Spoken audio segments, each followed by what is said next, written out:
شيئا بما أسلفتم في الأيام الخالية وأما من أوتي كتابه بشماله فيقول يا ليتني لم أوت كتابيه ولم أدر ما حسابيه يا ليتها كانت القاضية ما أغنى عني ماليه هلك عني سلطانيه صدق اللہ مولانا العظیم۔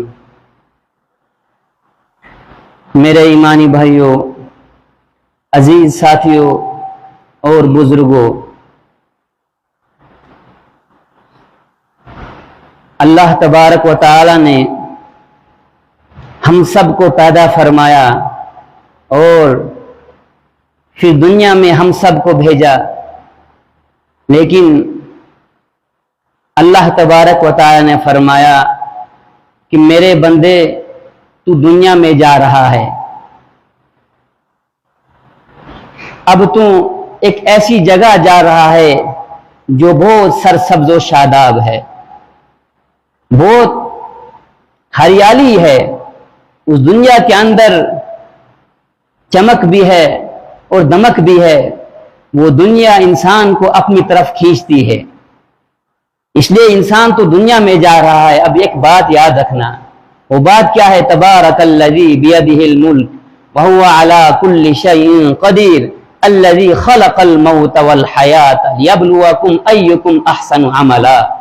اے انسان، اب تو دنیا میں جا رہا ہے، اب تو دنیا میں جائے گا، کہیں ایسا نہ ہو کہ وہاں جا کر تو مجھے بھول جائے، کہیں ایسا نہ ہو کہ وہاں کی سرسبز و شادابی اور وہاں کی چمک دمک دیکھ کر تو دنیا کا ہو جائے اور مجھے بھول جائے جس نے تجھے پیدا کیا ہے۔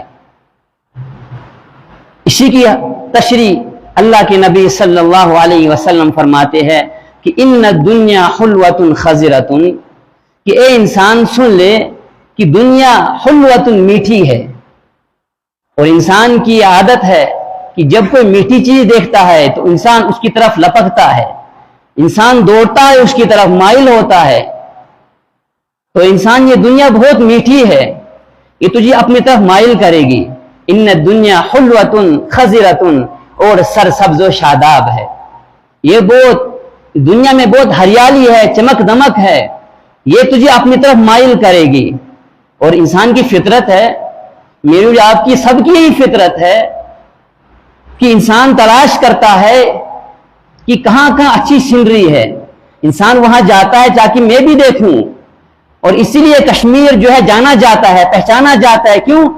دنیا کے لوگ جو ہے دور دور سے آتے ہیں کشمیر کو دیکھنے کے لیے، کیوں؟ تاکہ یہاں کی جو فطرتی خوبصورتی ہے اس کو دیکھے، تو دنیا کے اندر خوبصورتی ہے۔ تو اللہ کے نبی صلی اللہ علیہ وسلم فرماتے ہیں ان الدنیا حلوۃ خضرۃ، کہ دنیا بہت سرسبز و شاداب ہے۔ اب آپ کو کرنا کیا ہے؟ یہ دنیا آپ کو اپنی طرف مائل کرے گی، اپنی طرف کھینچے گی آپ کو۔ اب آپ کو دنیا کا ہونا یا میرا رہنا ہے؟ جس مالک نے ہمیں پیدا کیا ہے تو اس مالک نے پہلے اس لیے بتا دیا کہ دنیا میں جا کر کہیں ایسا نہ ہو کہ تم مجھے بھول جاؤ اور تم دنیا کے ہو جاؤ۔ تو اب فاتقوا الدنیا واتقوا النساء، اب آپ کو دو چیزوں سے بچنا ہے۔ اس حدیث کے اندر بتایا گیا سب سے پہلے فاتقوا الدنیا، تم دنیا سے بچو۔ یہاں پر ایک پہلے یہ بات سمجھ لو کہ دنیا کہتے کس کو ہے؟ ہم یہ سمجھتے ہیں کہ مال و دولت جس نے حاصل کر لیا، جس نے مال و دولت کمائی، وہ دنیا دار بن گیا۔ نہیں، ایسا نہیں ہے۔ دنیا ہر اس چیز کا نام ہے جو انسان کو اللہ سے غافل کرے۔ اگر انسان کے پاس صرف 1 روپیہ ہو، یعنی کھانے کے لیے روٹی نہ ہو اور پہننے کے لیے لباس نہ ہو، لیکن وہ اللہ سے غافل ہے، سمجھو کہ دنیا دار ہے۔ لیکن ایک شخص ایسا ہے، وہ کروڑ پتی ہے، لاکھ پتی ہے، اس کے پاس اربوں خرب روپے ہے، اس پر پراپرٹیاں ہیں، گاڑیاں ہیں، سب کچھ ہے، لیکن اللہ سے غافل نہیں ہے، جو اللہ کا حق ہے وہ ادا کر رہا ہے، تو وہ شخص دنیا دار نہیں کہلائے گا۔ تو دنیا کس چیز کا نام ہے؟ دنیا ہر اس چیز کا نام ہے کہ جو انسان کو اللہ سے غافل کر دے۔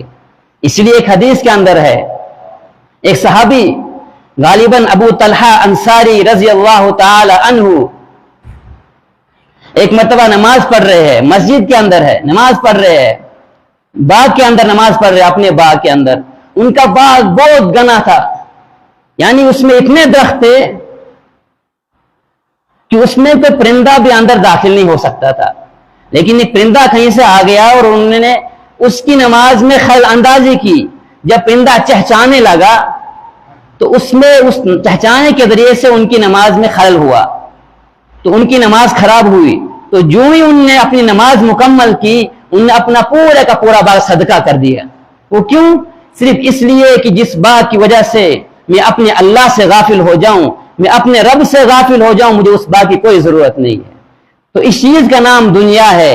اگر جو چیز انسان کو اللہ سے غافل کرے وہ دنیا ہے، اور اگر انسان کے پاس سب کچھ ہے لیکن وہ انسان اللہ سے غافل نہیں ہے، وہ دنیا دار نہیں کہلائے گا. اس لیے ہم اپنے ذہن کو صاف کریں کہ اگر ہم کسی کے پاس دیکھتے ہیں کوئی اللہ والا ہوتا ہے، کوئی نیک ہوتا ہے، کوئی بزرگ ہوتا ہے، اس کے پاس گاڑی ہو، اس کے پاس بنگلہ ہو، اس کے پاس گھر ہو، ہم کہتے ہیں دنیا دار بن گیا. نہیں، دنیا دار یہ نہیں ہے. دنیا دار ہر وہ انسان ہے جو اللہ سے غافل ہے، اور ہر وہ انسان نیک ہے، متقی ہے اور صالح ہے، جو اگرچہ دنیاوی نظروں کے حساب سے وہ دنیا دار ہو لیکن وہ اللہ کے حقوق ادا کرتا ہو، وہ اللہ کی مانتا ہو، وہ جو اللہ کا جو حق ہے اس مال کے اندر اور جو دیگر اللہ کے حقوق ہے اس کو ادا کرتا ہو، دنیا دار نہیں کہلائے گا، اگرچہ ظاہری دنیا والے سمجھتے دنیا دار ہے. بہرحال میں نے یاد کیا کہ انسان دنیا کے اندر آیا تو اللہ تبارک و تعالی نے فرمایا انسان دنیا بہت سرسبز و شاداب ہے، اس لیے دنیا میں جا کر دنیا کا نہ ہو جانا. اب جب انسان دنیا کے اندر آتا ہے تو اللہ تبارک و تعالی فرماتے ہیں ایک دو چیزیں ہوا کرتی ہے، ایک ہوتا ہے ضرورت زندگی اور ایک ہوتا ہے مقصد زندگی. ایک ہے ضرورت زندگی اور دوسرا مقصد زندگی. ضرورت کیا ہوا؟ ضرورت کہتے ہیں اس کو کہ اگر ہم اس چیز کو حاصل نہ کریں ہم پریشانی میں مبتلا ہو جائیں گے، تو اس کو کہتے ہیں ضرورت. اور دوسرا مقصد، تو دنیا ہماری ضرورت ہے، دنیا ہماری ضرورت ہے اور ہمارا مقصد کیا ہے؟ ہمارا مقصد آخرت ہے. دنیا ہمارا مقصد نہیں ہے، دنیا صرف ہماری ضرورت ہے. ہم دنیا کے اندر آئے ہیں تو جس طرح انسان کوئی کام ضرورت کے بقدر کرتا ہے، مثال کے طور پر ہمیں یہاں سے سری نگر جانا ہے، اب اگر ہم راستے کے اندر ہم دوسرے کاموں کے اندر مشغول ہو جائے، ہمارا جو اپنا مقصد ہے سری نگر جانے کا ہم اس کو کریں ہی نہیں، یعنی ہم وہاں جائیں ہی نہیں، ہم راستے کے اندر مشغول ہو جائے، کبھی ایک کے پاس جائے، کبھی دوسرے کے پاس جائے، کبھی ایک چیز دیکھے کبھی دوسری چیز دیکھے. اب دنیا والے ہمیں پاگل کہیں گے. کیوں؟ جس مقصد کے لیے ہم گھر سے نکلے تھے، جس مقصد کے لیے ہم یہاں آئے تھے، ہم نے اپنا وہ مقصد پورا نہیں کیا. تو اسی طرح اگر ایک انسان دنیا کے اندر آیا ہے اس کو دنیا بھی حاصل کرنی ہے، دنیا کے دیگر کام بھی کرنے ہیں، اس سے کوئی منع نہیں کرتا. قرآن و حدیث میں کہیں پر بھی اس سے منع نہیں کیا گیا کہ آپ دنیا مت کماؤ، آپ مال مت کماؤ، نہیں، کہیں ایسا نہیں کہا گیا. لیکن یہ ہے کہ اپنے مقصد کو بھولنا نہیں ہے. ہمیں اپنا جو اصلی مقصد ہے آخرت وہ ہمیشہ ہمیں ہمارے آنکھوں کے سامنے رہنا چاہیے. میں نے جو آیت کریمہ تلاوت فرمائی اس میں اللہ تبارک و تعالیٰ فرماتے فَأَمَّا مَنْ أُوتِيَ كِتَابَهُ بِيَمِينِهِ. قیامت کے دن کیا ہوگا؟ قیامت کا دن بہت سخت ہوگا، اس کا منظر بہت عجیب و غریب ہے. قرآن حدیث میں جو اس کی منظر کشی کی ہے، انسان جب اس کو پڑھتا ہے انسان لرز جاتا ہے. لیکن کاش کہ ہم قرآن کو پڑھے، ہم حدیث کو پڑھے، لیکن ہمیں موقع نہیں ملتا، ہمیں فرصت نہیں ملتی دنیا اور کاموں سے کہ ہم قرآن کریم کو پڑھے. انسان دنیا سے کیوں انسان اللہ سے کیوں غافل ہوتا ہے؟ انسان کیوں آخرت کو بھول جاتا ہے؟ اس کی وجہ کیا ہے؟ اس کا ریزن کیا ہے؟ قرآن کریم میں اللہ تبارک و تعالیٰ ایک لمبا مضمون بیان فرمایا اور اس میں انبیاء کا ذکر فرمایا اور آخر میں فرمایا اِنَّا أَخْلَصْنَاهُمْ بِخَالِصَةٍ ذِكْرَ الدَّارِ، کہ ان ہستیوں کو اللہ کیوں یاد ہے؟ سب سے بڑی وجہ کیا ہے؟ اِنَّا أَخْلَصْنَاهُمْ بِخَالِصَةٍ ذِكْرَ الدَّارِ، کیونکہ ان کو آخرت یاد ہے، اور جس کو آخرت یاد ہوگی وہ کبھی اپنے اللہ کو بلا نہیں سکتا. جس کو آخرت یاد ہوگی وہ کبھی اللہ کی نافرمانی نہیں کرے گا، جس کو آخرت یاد ہوگی وہ کبھی گناہ نہیں کرے گا، وہ کبھی اللہ کو ناراض نہیں کرے گا. انسان گناہ اس لیے کرتا ہے کیونکہ وہ مرنے کو بھول جاتا ہے. وہ یہ سمجھتا ہے کہ مجھے ہمیشہ دنیا کے اندر رہنا ہے, میں ہمیشہ کے لیے دنیا کے اندر آیا ہوں. تو اللہ تبارک و تعالیٰ فرماتے نہیں, انسان ایسا نہیں ہے, تو ہمیشہ کے لیے دنیا کے اندر نہیں آیا ہے, تجھے تو کچھ دن کے لیے یہاں آیا, کچھ ٹائم کے لیے آیا ہے. فما متاع الحیات الدنیا الا قلیل, یہ دنیا بہت کم ہے, یعنی کچھ وقت کے لیے تو دنیا کے اندر آیا ہے, پھر تجھے یہاں سے جانا ہے. جب تو یہاں سے جائے گا, صرف ایسا نہیں کہ تو یہاں سے جائے گا پھر تو مر جائے گا اور ختم ہو جائے گا, ایسا نہیں ہے. اس کے بعد پھر اللہ تعالیٰ کے سامنے کھڑا ہونا ہے, پھر حساب و کتاب ہوگا, پھر تو نے اللہ تعالیٰ کے سامنے اپنی پوری زندگی کا حساب دینا ہے. اور اللہ تعالیٰ فرماتے انسان اس دن دو گروہ ہوں گے, دو جماعتیں ہوں گی. اس دن لوگ نفسی نفسی کے عالم میں ہوں گے, پریشان ہوں گے.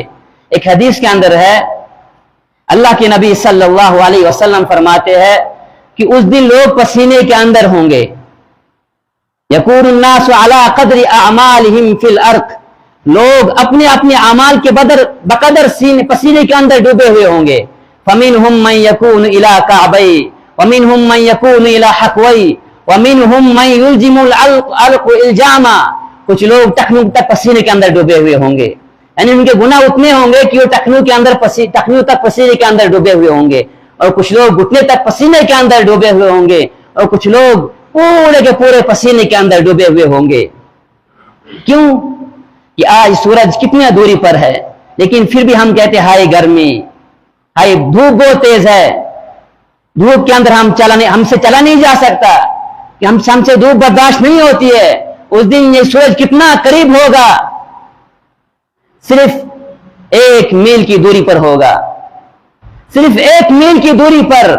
پھر لوگ پسینے میں ہوں گے, نفسی نفسی کے عالم میں ہوں گے, اور لوگ اس دن کہیں گے ہائی کاش کہیں سے کوئی سایہ نصیب ہو جائے, کہیں سے کوئی ہمیں سکون حاصل ہو جائے, ہمیں کوئی ایسی چیز میسر ہو جائے کہ ہم اس گرمی سے بچ جائے. لیکن اس دن سایہ کس کو نصیب ہوگا؟ اس دن صرف چند ہی لوگوں کو سایہ نصیب ہوگا, کہ جنہوں نے دنیا کے اندر رب کی مان کر زندگی گزاری ہو. حدیث کے اندر الگ الگ تفسیریں کی ہے, بہت سارے افراد ہے, ان میں سے ایک حدیث کے اندر 7 اشخاص وہ ہے کہ جن کو قیامت کے دن اللہ کے عرش کا سایہ نصیب ہوگا, کہ جس دن سب نفسی نفسی کے عالم میں ہوں گے. وہ 7 اشخاص, وہ خوش نصیب لوگ کون ہوں گے؟ سبعۃ یظلھم اللہ فی ظلہ یوم لا ظل الا ظلہ. فرماتے محمد عربی صلی اللہ علیہ وسلم, کل قیامت کا دن ہوگا, لوگ نفسی نفسی کے عالم میں ہوں گے. منظر کتنا سخت ہوگا. قرآن کریم میں اللہ تعالی اس منظر کشی فرمائی ہے, یوم یفر المرء من اخی وامہ وابی وصاحبتہ وبنی لکل امرئ منہم یومئذ شأن یغنی. اس دن ہر ایک دوسرے سے بھاگے گا, پریشان ہوگا, نفسی نفسی کے عالم میں ہوگا. آج یہاں ایک انسان کہتا ہے, باپ کہتا ہے کہ میرا بیٹا اپنے بیٹے کے لیے سب کچھ کرتا ہے, اپنا سب کچھ داؤ پر لگا دیتا ہے, اپنا سب کچھ قربان کر دیتا ہے. کیوں؟ تاکہ میرے بچے کی صحیح تربیت ہو جائے, میرا بچہ دنیا کے اندر کچھ کر لے. انسان باپ جو اپنا سب کچھ داؤ پر لگا دیتا ہے, لیکن کل قیامت کے دن یہی باپ اپنے بچے کو بھول جائے گا. آج شوہر اپنی بیوی کے لیے اپنے والدین کو چھوڑ دیتا ہے.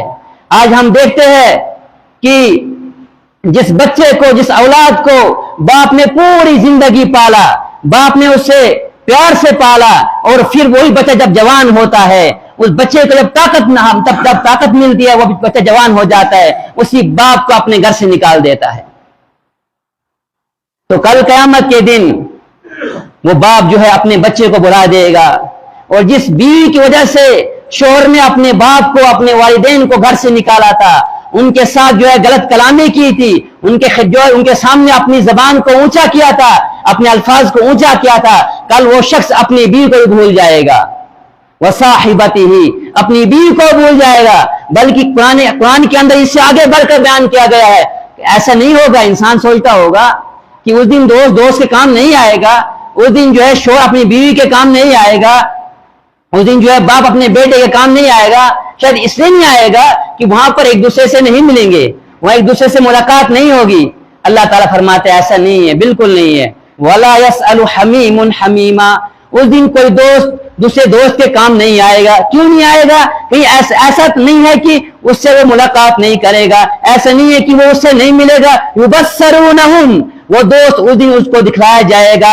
باپ اپنے بیٹے کو دیکھے گا اور بیٹا اپنے باپ کو دیکھے گا، اور بیوی اپنے شوہر کو دیکھے گی، شوہر اپنے بیوی کو دیکھے گی، لیکن اس کے باوجود وہ اس کا کوئی کام نہیں آئے گا. یبصرونہم یود المجرم یفتدی من عذاب یومئذ ببنیہ. وہ آگے بڑے قرآن کریم کہتا ہے کہ ایسا نہیں کہ وہ اس کے دکھلایا نہیں جائے گا، دکھلایا بھی جائے گا. پھر انسان اس وقت تمنا کرے گا کہ ہائی کاش کہ میری بیوی جہنم میں چلی جائے، میرا جو بیوی کہے گی میرا شوہر جہنم میں چلا جائے، اور باپ کہے گا میرا بیٹا جہنم میں چلا جائے لیکن میں بچ جاؤں. اس دن تمنا کرے گا کہ میرا پورا خاندان جہنم میں چلا جائے لیکن میں بچ جاؤں. لیکن اللہ تعالیٰ فرمائیں گے کلا انہا لظا، ہرگز نہیں، ایسا نہیں ہو سکتا ہے کہ یہ جہنم جو ہے یہ تپائی ہوئی آگ ہے، یہ آپ کے کھال کو کھینچے گی اور آپ کے دلوں پر حملہ کرنے والی ہوگی. دنیا کی آگ جو ہے وہ انسان کے جسم کو کھاتی ہے، لیکن جہنم کی آگ بہت سخت ہوگی. کتنی سخت ہوگی؟ ایک سورت کے اندر ہے کلا، اللہ تعالیٰ فرماتے ہرگز نہیں، تمہیں جو لوگ اللہ کے نافرمان ہوں گے اس کو جہنم کے اندر ڈالا جائے گا. اور جہنم کی آگ کیسی ہوگی؟ وہ تطلع علی الافئدہ، وہ ڈائریکٹ دلوں پر اٹیک کرنے والی ہوگی. دنیاوی آگ پہلے جسم پر اٹیک کرتی ہے اور پھر آخر میں جا کر دل پر اٹیک کرتی ہے، لیکن جہنم کی آگ ایسی ہوگی تطلع علی الافئدہ، وہ ڈائریکٹ دل پر اٹیک کرے گی، وہ سب سے پہلے دل پر حملہ کرے گی. تو اللہ تعالیٰ فرماتے کلا انہا لظا نزاعۃ للشوا، وہ آپ کے دل پر اٹیک کرنے والی ہوگی. جہنم کی آگ اتنی سخت ہوگی. لیکن اے انسان، اس لیے میں آپ کو باخبر کر رہا ہوں، اللہ تعالیٰ فرماتے انسان میں تجھے باخبر کر رہا ہوں کہ آخرت کا منظر بہت سخت ہونے والا ہے. اس لیے تجھے میں ابھی موقع دیا ہے، ابھی فرصت ہے، موقع ہے، ابھی جوانی ہے. ہاں یہ بات بھی سمجھ لو کہ انسان یہ سمجھتا ابھی میں جوان ہوں، ابھی میں بچہ ہوں، ابھی میں جوان ہوں گا، پھر بوڑھا ہوں گا، پھر موت آئے گی. نہیں، اللہ تعالیٰ فرماتے ہیں کہ موت کبھی بھی آ سکتی ہے، موت کے لیے کوئی وقت متعین نہیں ہے. میں بار بار یہ بات عرض کرتا ہوں کہ دنیا میں آنے کی ترتیب ہے لیکن جانے کی ترتیب نہیں ہے. دنیا میں پہلے دادا آتا ہے، پھر باپ آتا ہے، پھر بیٹا آتا ہے، لیکن جب دنیا سے جانے کا وقت آتا ہے ایسا نہیں ہے کہ پہلے جو دادا جائے گا، پھر باپ جائے گا، پھر بیٹا جائے گا. کبھی ایسا ہوتا ہے کہ دادا بھی زندہ ہے لیکن جو ہے بچہ دنیا سے چلا گیا، ہوتا ہے کہ جو ہے دنیا سے چلا گیا، ہوتا ہے کہ اللہ تعالیٰ کی طرف سے بلاوا آ گیا اور دنیا سے چلا گیا. ایسا نہیں ہے کہ جو ہے پہلے دادا جائے گا، پھر باپ جائے گا، پھر بیٹا جائے گا. نہیں، موت کبھی بھی آ سکتی ہے. اس لیے انسان کو ہر وقت تیار رہنا ہے. جانے کب اللہ تعالیٰ کی طرف سے بلاوا آ جائے اور ہمیں آخر کی تیاری نہ ہو، وہاں پریشانی کا سامنا کرنا پڑے گا، مصیبتوں کا سامنا کرنا پڑے گا. فَأَمَّا مَنْ أُوتِيَ كِتَابَهُ بِيَمِينِهِ، اللہ تعالیٰ فرماتے انسان اس دن دو جماعتیں ہوگی، دو گروہ ہوں گے. اس دن کیا ہوگا؟ فَأَمَّا مَنْ أُوتِيَ كِتَابَهُ بِيَمِينِهِ، دنیا کے اندر بھی امتحان ہوتا ہے تو آخرت کے اندر جس طرح جو ہے دنیا کے اندر ہم اسکول میں امتحان دیتے ہیں، ہمارا ایگزام ہوتا ہے، اس کے بعد جب ہمیں جو ہمارا رزلٹ آؤٹ ہوتا ہے اس کے بعد انسان تمنا کرتا ہے آئی کاش میں پاس ہو جاؤں، میں کامیاب ہو جاؤں. جب جو انسان کامیاب ہو جاتا ہے فَأَمَّا مَنْ أُوتِيَ كِتَابَهُ بِيَمِينِهِ فَيَقُولُ هَاؤُمُ اقْرَءُوا كِتَابِيَهْ، وہ شخص جو اپنا نام اعمال سب کو دکھاتا ہے، اپنے والدین کو دکھاتا ہے، دیکھو میں کامیاب ہو گیا، میں پاس ہو گیا، اپنے دوست کو دکھاتا ہے اور یہ تمنا کرتا ہے کہ کوئی شخص مجھے وہاں سے سوال کرے آپ پاس ہو یا فیل ہو، نہیں آپ کامیاب ہو یا ناکام ہو. لیکن جو ناکام ہوتا ہے وہ بیچارہ چھپتا ہے، وہ ایسا سوچتا ہے کہ ایسا نہ ہو کہ مجھ سے کوئی پوچھے کہ آپ پاس ہو یا ناکام ہو. لیکن جو کامیاب ہوتا ہے وہ کیا کرتا ہے؟ وہ تمنا کرتا ہے کہ مجھ سے کوئی پوچھ لے. جب نہیں پوچھتا ہے پھر کیا کرتا ہے؟ وہ خود یہیں سے کہتا ہے میں تو پاس ہو گیا ہوں، الحمدللہ میں پاس ہو گیا. قیامت کا منظر بھی ایسا ہوگا. اللہ فرماتے فَأَمَّا مَنْ أُوتِيَ كِتَابَهُ بِيَمِينِهِ، وہ شخص جس کا نام اعمال اس کا دائیں ہاتھ میں دیا جائے گا، فَيَقُولُ هَاؤُمُ اقْرَءُوا كِتَابِيَهْ، وہ دن اعلان کرے گا اے لوگوں سنو، اقرؤوا کتابیہ، میرے نام اعمال پڑھو، میرا نام اعمال پڑھو، میرے کتاب پڑھو، میں تو کامیاب ہو گیا. کامیاب کیوں ہوا؟ انی ظننت انی ملاق حسابیہ، کیونکہ مجھے معلوم تھا مجھے اپنے رب سے ملاقات کرنی ہے، مجھے اپنے رب سے ملنا ہے. جب مجھے معلوم تھا تو میں نے زندگی ایسے گزاری کہ میں نے کبھی اپنے رب کو ناراض نہیں کیا. مجھے معلوم تھا کہ مجھے ایک دن دنیا سے جانا بھی ہے, پھر اپنے رب کے سامنے اپنی پوری زندگی کا حساب دینا ہے. وہ شخص کہے گا انی ظننت انی ملاق حسابیہ فہو فی عیشۃ راضیہ. تو اللہ تعالیٰ فرماتے ہیں رات میں ہوگا. ایک دوسری جگہ فرمایا اللہ تعالیٰ نے کہ جو شخص جنت جو شخص جس کا نام اعمال اس کے دائیں ہاتھ میں دیا جائے گا, جو شخص خوش نصیب ہوگا جس نے زندگی میں جو اپنے رب کو راضی کیا ہوگا, پھر وہ اتنا خوش نصیب ہوگا, اس جنت کو قریب کیا جائے گا. ان المتقین فی ظلال وعیون وفواکہ مما یشتہون کلوا واشربوا ہنیئا بما کنتم تعملون. اس دن اسے کہا جائے گا کلو, کھاؤ, واشربوا اور پیو مزے سے, یعنی جیسا آپ نے کرنا ہے. آپ نے دنیا کے اندر رب چاہے زندگی گزاری, اس لیے آپ جنت کے اندر من چاہے زندگی گزارو, جیسا آپ چاہو گے ویسا کرو.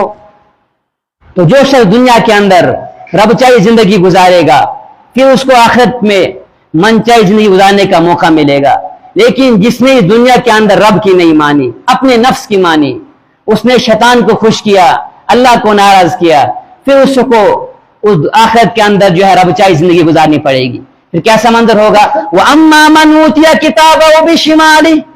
فرماتے اللہ تعالیٰ جس شخص کو اس کا نام اعمال اس کا بائیں ہاتھ میں دیا جائے گا, فَيَقُولُ يَا لَيْتَنِي لَمْ أُوتَ كِتَابِيَهْ. وہ شخص اس دن کہے گا ہائے کاش کہ مجھے میرا نام اعمال نہیں دیا جاتا, مجھے میرا نام اعمال نہیں دیا جاتا. جس طرح دنیا کے اندر ہوتا ہے, جب انسان ناکام ہوتا ہے انسان چھپتا ہے, والدین سے بھی چھپتا ہے, دوستوں سے بھی چھپتا ہے. انسان یہ تمنا کرتا ہے, انسان یہ سوچتا ہے کہ مجھ سے میرا والد, مجھ سے میری ماں, میرا دوست مجھ سے جو ہے یہ نہ پوچھ لے کہ آپ پاس ہو یا ناکام ہو. وہ چھپتا ہے. اگر باپ ایک کمرے میں آتا ہے وہ دوسرے کمرے میں بھاگ جاتا ہے. کیوں؟ کہیں ایسا نہ ہو کہ مجھ سے میرا والد سوال کر دے آپ پاس ہو یا فیل ہو گئے ہو. وہ چھپتا ہے. تو ویسے قیامت کے دن وہ شخص کہے گا وَأَمَّا مَنْ أُوتِيَ كِتَابَهُ بِشِمَالِهِ. جس شخص کو اس کا نام اعمال اس کے بائیں ہاتھ میں دیا جائے گا, فَيَقُولُ يَا لَيْتَنِي لَمْ أُوتَ كِتَابِيَهْ. وہ شخص کہے گا ہائے کاش مجھے میرا نام اعمال دیا ہی نہیں جاتا. فَيَقُولُ يَا لَيْتَنِي لَمْ أُوتَ كِتَابِيَهْ وَلَمْ أَدْرِ مَا حِسَابِيَهْ. وہ شخص کہے گا ہائے کاش میں اپنا حساب جانتا ہی نہیں, مجھے معلوم ہی نہیں چلتا میں پاس ہوں یا ناکام ہوں, مجھے یعنی میرا مارکس کارڈ دیا ہی نہیں جاتا, مجھے میرا رزلٹ آؤٹ کیا ہی نہیں جاتا. یعنی جب میرا رزلٹ آؤٹ نہیں ہوتا تو مجھے علم بھی نہیں ہوتا, میرے والدین کو میرے ناکامی کا علم نہیں ہوتا. وہ شخص یہ تمنا کرے گا ہائے کاش مجھے میرا نام اعمال نہیں دیا جاتا. کیوں؟ کیونکہ دنیا کے اندر انسان گناہ کرتا ہے, انسان اللہ کی نافرمانی کرتا ہے, انسان یہ سمجھتا ہے مجھے کوئی نہیں دیکھ رہا ہے. کیونکہ اگر اس کو اس بات یقین ہوتا کہ مجھے کوئی دیکھ رہا ہے, مجھے اللہ دیکھ رہا ہے, تو وہ کبھی گناہ نہیں کرتا.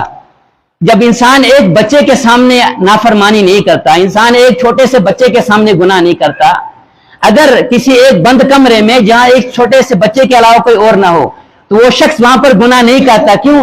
وہ سمجھتا ہے کہ چھوٹا سا بچہ مجھے دیکھ رہا ہے, کہیں ایسا نہ ہو کل جا کر جب یہ بڑا ہو جائے گا تو لوگوں کے سامنے کہے گا یہ شخص جو گنہگار ہے, یہ ایسا گناہ کرتا ہے. وہ ایسا اس کے سامنے گناہ نہیں کرتا. کیوں؟ مجھے اس کو یقین ہے کہ یہ بچہ مجھے دیکھ رہا ہے. لیکن جس شخص کو اسی طرح یقین ہو جائے کہ میرا اللہ مجھے دیکھ رہا ہے, وہ شخص بھی کبھی گناہ نہیں کر سکتا. اور جس شخص کو یقین ہو جائے کہ میرا اللہ مجھے دیکھ رہا ہے, وہ اگر رات کی تنہائی میں بھی ہو, وہ بند کمرے میں بھی ہو, کیونکہ اس کو معلوم ہے کہ مجھے جس اللہ نے پیدا کیا ہے, مجھے جس اللہ نے دنیا کے اندر بھیجا ہے, وہ ہر جگہ موجود ہے, وہ ہر جگہ دیکھ رہا ہے. وہ شخص تنہائی میں بھی گناہ نہیں کرتا ہے. کیوں؟ کیونکہ اس کو معلوم ہے کہ میرا رب ہر جگہ موجود ہے, میرا رب ہر جگہ جو ہے مجھے دیکھ رہا ہے. تو جو شخص نافرمان ہوگا, جو شخص جس کا نام اعمال بائیں ہاتھ میں دیا جائے گا, وہ اس وقت پریشان کیوں ہوگا کہ جب وہ دیکھے گا کہ میں نے دنیا کے اندر جو بھی کچھ کیا ہے وہ سب کچھ کس کتاب کے اندر لکھا ہوا ہے. وہ کہے گا ما لهذا الكتاب لا يغادر صغيرة ولا كبيرة الا احصاها. ہائی اس کو کیا ہو گیا, میں تو سمجھتا تھا کہ میں نافرمانی کر رہا ہوں, گناہ کر رہا ہوں, مجھے کوئی نہیں دیکھ رہا ہے, مجھے تو کوئی نہیں دیکھ رہا ہے, میں تو چھپ کے گناہ کر رہا ہوں, لیکن اس میں تو سب کچھ لکھا ہوا ہے. ما لهذا الكتاب لا يغادر صغيرة ولا كبيرة الا احصاها. اس میں تو میں جو چھوٹا چھوٹا گناہ کیا تھا، جس کو میں سمجھتا تھا کہ یہ چھوٹا گناہ ہے، میں سمجھتا تھا کہ مجھے کوئی نہیں دیکھ رہا، وہ بھی اس کے اندر لکھا ہوا ہے، جو میں نے بڑے گناہ کیے تھے وہ بھی اس کے اندر لکھے ہوئے ہیں، سب کچھ اس کے اندر لکھا ہوا ہے۔ فَيَقُولُ يَا لَيْتَنِي لَمْ أُوتَ كِتَابِيَهْ وَلَمْ أَدْرِ مَا حِسَابِيَهْ يَا لَيْتَهَا كَانَتِ الْقَاضِيَةَ۔ پھر ایک تمنا اور کرے گا، وہ تمنا کیا ہوگی؟ وہ کہے گا ہائے کاش مجھے موت آ گئی ہوتی، یعنی میں مر گیا، اس کے بعد میں دوبارہ زندہ کیا نہیں ہو گیا ہوتا، یعنی اس کے بعد جو ہے یا لیتہا کانت القاضیہ، مجھے ایک مرتبہ موت آ گئی پھر میں دوبارہ زندہ ہی نہ ہوتا، جب زندہ نہ ہوتا مجھے اللہ تعالیٰ مجھ سے سوال نہیں کرتے، مجھ سے میرا نام اعمال نہیں دیا جاتا، لیکن ایسا نہیں ہوگا، ہم سب مریں گے، اس کے بعد پھر اللہ کے سامنے کھڑا ہونا ہے، اس کے بعد اپنی پوری زندگی کا حساب و کتاب دینا ہوگا۔ اگر صرف اتنا ہوتا کہ ہم سب کو مرنا اور فنا ہو جانا ہے پھر تو پریشانی کی کوئی بات نہیں تھی، پھر تو ہم سب اپنی جو ہے منمانی زندگی گزارتے، کیوں؟ کیونکہ اس کے بعد کسی کے سامنے کھڑا نہیں ہونا۔ اللہ فرماتے اذا وقعت الواقعہ لیس لوقعتها کاذبہ، وہ ایسا سخت دن ہوگا، خافضۃ رافعہ، اس دن کچھ لوگوں کو بلند کیا جائے گا، کچھ لوگوں کو پست کیا جائے گا۔ دنیا کے اندر کچھ لوگ تھے بڑے اونچے مقام والے تھے، بڑے اونچے مرتبے والے تھے، منصب والے تھے، سب سمجھتے تھے یہ بڑے اونچے ہیں، یہ مال والے ہیں، دولت والے ہیں، منصب والے ہیں، ان کے سامنے لوگ ان سے سلام کرتے تھے، ان کے سامنے ان کے منصب کی وجہ سے ان کے سامنے جھک جاتے تھے، لیکن خافضۃ، اگر ان نے اپنے رب کو ناراض کیا ہوگا اس دن ان کو پست کیا جائے گا۔ اور کچھ لوگ ہوں گے دنیا کے اندر، کچھ لوگ ایسے بھی بیچارے ہوتے ہیں، سب سمجھتے ہیں یہ بیچارے کمزور ہے، غریب ہے، کوئی پوچھنے والا نہیں ہوتا، کوئی ان سے سلام نہیں کرتا، کوئی ان سے بات کرنے کے لیے راضی نہیں ہے۔ اللہ فرماتے رافعۃ، اس دن ان لوگوں کو بلند کیا جائے گا، کیوں؟ کیونکہ انہوں نے اللہ کو راضی کیا، انہوں نے زندگی ایسے گزاری جیسے کہ اللہ تعالیٰ کو زندگی گزارنے کے لیے کہا تھا، انہیں دنیا کے اندر ہے کہ اپنے رب کو راضی کیا، جب انہوں نے اپنے رب کو راضی کیا رافعۃ، اس دن ان کو بلند کیا جائے گا، ان کے نام اعمال ان کا دائیں ہاتھ میں دیا جائے گا۔ اور جو نافرمان ہوں گے کیا ہوگا؟ اس دن اعلان ہوگا وَامْتَازُوا الْيَوْمَ أَيُّهَا الْمُجْرِمُونَ، اے مجرموں الگ الگ ہو جاؤ۔ پھر کیا ہوگا؟ قرآن کریم میں دوسری صورت میں یومئذ یصدر الناس اشتاتا، اس دن لوگ الگ الگ صفوں میں ہوں گے، جو گنہگار ہوں گے اور نافرمان ہوں گے ہر ایک کی الگ الگ صفیں ہوگی، یہ چوروں کی صفیں الگ ہوگی، ڈکیتوں کی صف الگ ہوگی، جو نماز کو چھوڑنے والا اس کی صف الگ ہوگی، اور جو چوری کرنے والا اس کی صف الگ ہوگی، اور جو بدکار ہوگا اس کی صف الگ ہوگی، یعنی ہر ایک الگ الگ ہوگا، ہر ایک الگ الگ ہوگا۔ یومئذ یصدر الناس اشتاتا لیروا اعمالهم، اس دن ہر ایک کی صف الگ الگ ہوگی، یعنی جو جس نے جو کام کیا ہوگا، جو جس کام پر جو پسند کرتا تھا اس کی صف اسی اعتبار سے ہوگی۔ یہ شخص کا مشغلہ چوری کرنا تھا، اس کی صف الگ ہوگی۔ کوئی شخص ایسا بھی تھا، یعنی گناہ تو ہم سب کرتے ہیں، لیکن کوئی شخص ایسا ہوتا ہے وہ کسی گناہ کے اندر جو ہے اس کے اندر جو ہے وہ گناہ کے اندر ماہر ہوتا ہے، یعنی وہ گناہ جو اس کی لت پڑ گئی ہوتی ہے، اس کی عادت ہو گئی ہوتی ہے، تو اسی اعتبار سے اس کی صفیں بنائی جائے گی۔ اس طرح جو اللہ کا فرمان بردار ہوگا، نیک بندہ ہوگا، اس کی صفیں بھی الگ الگ ہوں گی، نمازیوں کی صفیں الگ ہوگی، جو روزے دار ہوں گے صفیں الگ ہوگی۔ ہم سب نمازیں پڑھتے روزے رکھتے ہیں، لیکن جس شخص کو جس عبادت سے زیادہ محبت ہو، کہ ایسا ہوتا ہے کہ انسان کو ایک عبادت سے زیادہ لگاؤ ہوتا ہے، ایک شخص ہر ایک عبادت کرتا ہے لیکن اس کو زیادہ محبت روزے سے ہوتی ہے، تو وہ اس کی سب اسی اعتبار سے بنائی جائے گی۔ یومئذ یصدر الناس اشتاتا لیروا اعمالهم، تو بہرحال کل قیامت کے دن مسلمانوں کی، کل قیامت کے دن پورے دنیا والوں کی دو گروہ ہوں گے، دو جماعتیں ہوں گے، کچھ دائیں طرف والے ہوں گے اور کچھ بائیں طرف والے ہوں گے، لوگ نفسی نفسی کے عالم میں ہوں گے۔